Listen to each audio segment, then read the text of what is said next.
Habíamos quedado ¿en qué parte? El ACB con el habla. Bien, ACB con el habla, ¿sí?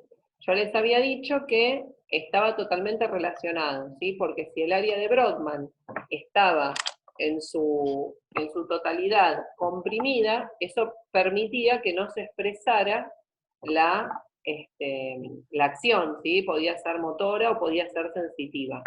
Después, por Pregunta, supuesto... profe. ¿Cómo? La relación entonces sería que es necesario saber qué área de Brodmann, o sea, según la patología o la sintomatología del paciente, nosotros podemos saber cómo es. La sintomatología no, porque la sintomatología puede ser confusa y aparte de eso lo determina un médico, ¿sí?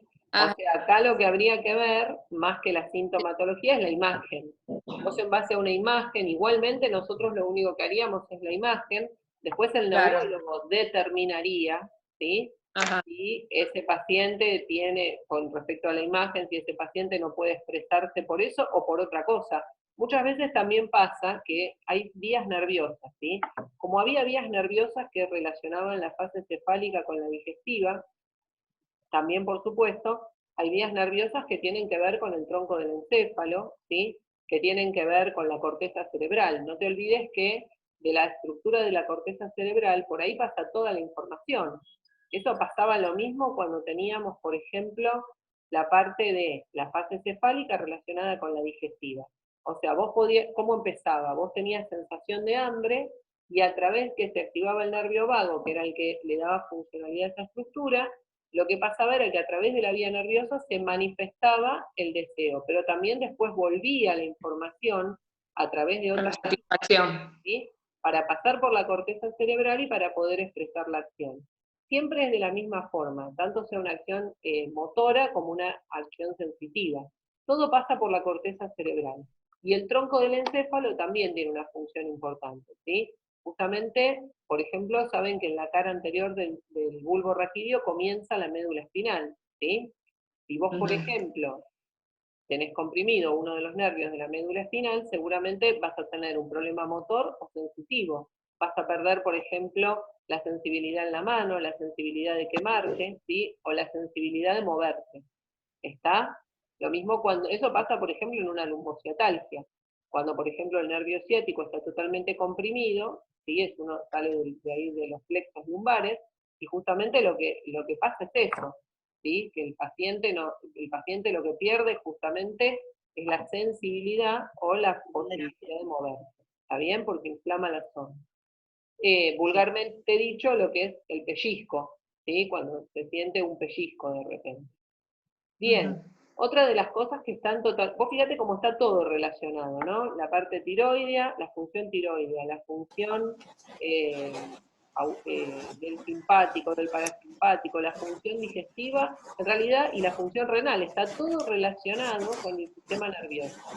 Cada uno en su parte, ¿sí? El sistema nervioso central, el autónomo, el entérico, pero están todos relacionados de esta manera. El periférico, que tiene que ver con los nervios raquídeos, ¿está? Que justamente son estos que estamos nombrando. Otra cosa que hay que tener en cuenta son las enfermedades, ¿sí? Hay muchas enfermedades que tienen que ver con la parte cerebral, ¿sí? Algunas autoinmunes, como por ejemplo la esclerosis múltiple, que tiene que ver con que el axón, este que yo les nombraba al principio, que tiene que ver con la conformación de la neurona, está recubierto por algo que se llama mielina. Esa mielina justamente lo que hace es acelerar el impulso nervioso. ¿Está bien? Una vez que ese impulso nervioso se acelera, lo que va a pasar es que la información va a ir más rápido. Eso es lo que pasa, por ejemplo, en un paciente que tiene un retraso mental.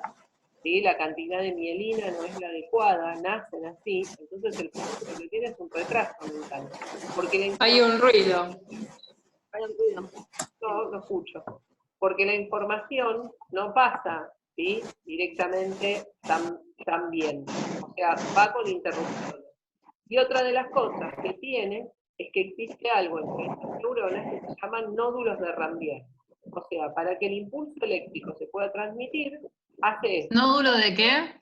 De Rambier.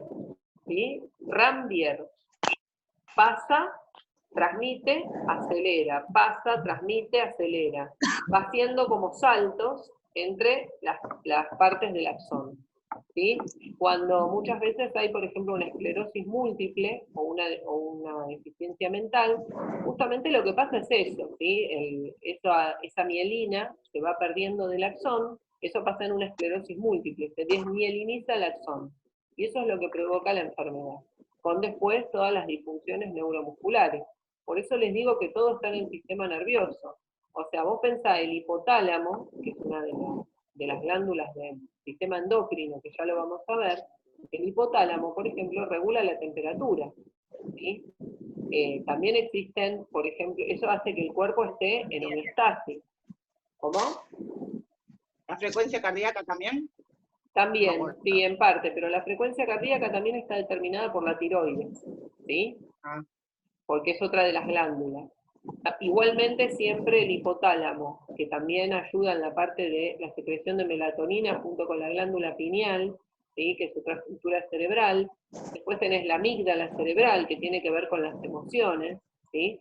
Supuestamente, y visto por imágenes con respecto a las neurociencias, los pacientes con una amígdala muy grande generalmente son los pacientes que tienen trastornos de personalidad o trastornos psiquiátricos, ¿sí?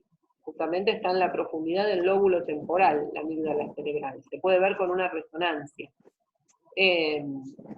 Otra de las deficiencias, las autoinmunes, como lo que les decía, ¿sí? La esclerosis múltiple. El lupus también es un autoinmune y también deteriora todo lo que tiene que ver con la parte muscular, la distrofia muscular. Son neurodegenerativas. Algo importante es que existen también neurotransmisores, ¿sí? Que eso igual los vamos a ver bien en la otra clase, pero les tiro así como un anticipo. Los neurotransmisores, por ejemplo, se generan parte, la serotonina, que es uno de los más importantes, y la dopamina y la noradrenalina que se generan en el sistema nervioso autónomo, parte se genera la serotonina en el sistema nervioso, la parte intestinal, perdón. ¿Sí? Parte en el sistema nervioso, parte en la parte intestinal.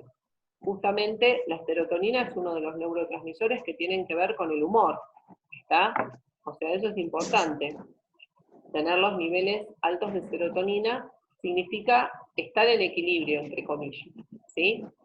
Los psiquiátricos, por ejemplo, justamente lo que no tienen son niveles altos de serotonina. Puede ser por una esquizofrenia, puede ser por otro tipo de patología mental, ¿sí? Pero, por ejemplo, lo que se les da justamente es medicación, la medicación psiquiátrica, lo que hace es eso, es elevar los niveles de serotonina. Y después tiene que ver, bueno, con cada uno de nosotros, ¿sí? Con una parte emocional que tiene que ver ya con cada uno, y por eso justamente el sistema nervioso está relacionado justamente con la parte gástrica, porque muchas veces tener estos dolores de estómago que decíamos antes, más toda esta sensación de estrés, de mal humor, bueno, tienen que ver justamente con esto. De hecho, la depresión es una enfermedad, aunque no parezca. O sea, el depresivo muchas veces no es que quiere estar depresivo, no puede, ¿sí? O a lo mejor tiene algún problema mental. Lo que pasa es que la parte del cerebro está bastante... O sea, con las neurociencias se amplió muchísimo la información, pero en realidad la parte fisiológica muchas veces no se sabe.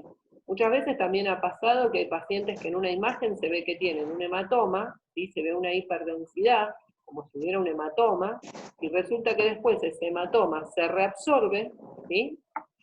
Y el paciente sigue con el mismo problema. No puede mover el brazo, no puede hablar o no se puede expresar. Y eso puede pasar porque haya una lesión en una de las vías, pero en una nada más. Pero es imposible saberlo, ¿sí?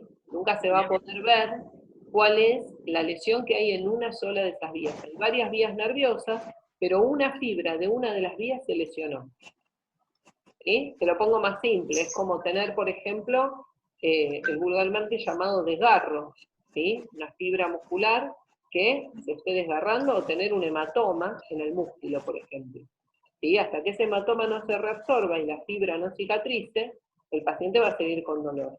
Bueno, en el cerebro pasa exactamente lo mismo, lo que pasa es que no se ve. Y también hay fibras nerviosas como las que les dije antes, por ejemplo, los pedúnculos cerebrales, los pedúnculos cerebelosos, que en definitiva son fibras nerviosas. ¿Está bien?